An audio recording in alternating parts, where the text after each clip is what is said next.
They don't worry about pleasing everyone. Care about what other people think, and you will always be their prisoner. Lao TZU. Megan entered my therapy office looking for help because she was feeling stressed out and overwhelmed. She said there weren't enough hours in the day to accomplish everything she needed to do. At age 35, she was married and had 2 young children.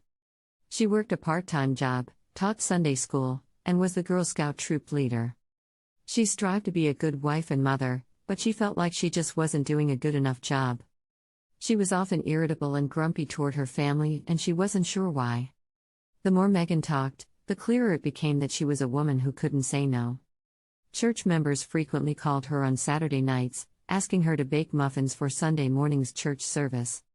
Parents of her Girl Scout troop sometimes relied on her to drive their children home if they were stuck at work. Megan also frequently babysat for her sister's kids, so her sister wouldn't have to spend money on a sitter. She also had a cousin who sought favors and always seemed to have some sort of last-minute problem, ranging from being short on cash to needing help with a home improvement project. Lately, Megan had stopped answering her cousin's phone calls because she knew that every time she called she needed something. Megan said to me that her number one rule was to never say no to family. So each time her cousin asked for a favor or her sister asked her to babysit, she automatically said yes. When I asked her what impact that had on her husband and children, she told me that sometimes it meant she wasn't home in time for dinner or to put the kids to bed. Just admitting that out loud helped Megan begin to realize why saying yes to extended family meant she was saying no to her immediate family. Although she valued her extended family, her husband and her children were her top priorities, and she decided she needed to start treating them accordingly. We also reviewed her desire to be liked by everyone. Her biggest fear was that other people would think she was selfish.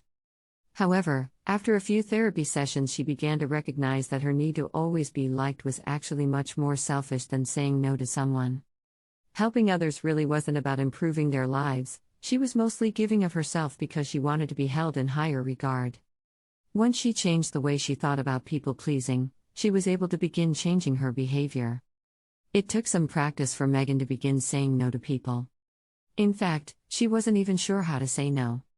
She thought she needed an excuse, but she didn't want to lie. But I encouraged her to simply say something like, "No, I'm not able to do that," without providing a lengthy reason why. She began practicing saying no, and she found that the more she did it, the easier it became. Although she had imagined people would become angry with her, she quickly noticed that they didn't really seem to mind. The more time she spent with her family, the less irritable she felt. Her stress level also decreased, and after saying no a few times, she felt less pressure to please others. People-pleasing signs. While in Chapter 2 we discussed how giving away your power is about allowing people to control how you feel, people-pleasing is about trying to control how other people feel. Do you respond positively to any of the points below? You feel responsible for how other people feel. The thought of anyone being mad at you causes you to feel uncomfortable. You tend to be a pushover. You find it easier to agree with people rather than express a contrary opinion. You often apologize even when you don't think you did anything wrong. You go to great lengths to avoid conflict. You don't usually tell people when you're feeling offended or your feelings are hurt. You tend to say yes when people ask you for favors, even if you really don't want to do something. You change your behavior based on what you think other people want. You put a lot of energy into trying to impress people.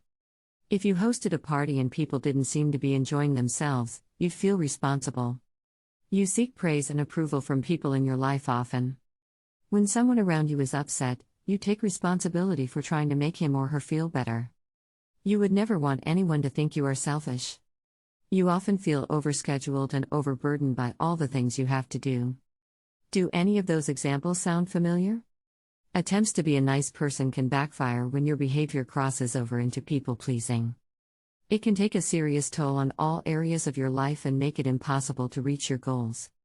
You can still be a kind and generous person without trying to please everyone. Why we try to please people. Megan strived to develop a reputation as someone who could always meet other people's needs. Her self-worth was fueled by the way other people seemed to perceive her. She went to such great lengths to make others happy because in her mind the alternatives, finding herself in the midst of conflict. Feeling rejected, or losing relationships, were much worse than the emotional and physical exhaustion she felt. Fear. Conflict and confrontation can be uncomfortable. It's usually not enjoyable to sit between squabbling coworkers in a meeting. And who wants to attend a family holiday gathering when their relatives are arguing? Fearing conflict, we tell ourselves, if I can make everyone happy, everything will be okay. When a people pleaser sees a car approaching quickly, he may drive faster because he thinks, that guy is in a hurry. I don't want to make him mad by going too slow. People pleasers may also fear rejection or abandonment. If I don't make you happy, you won't like me.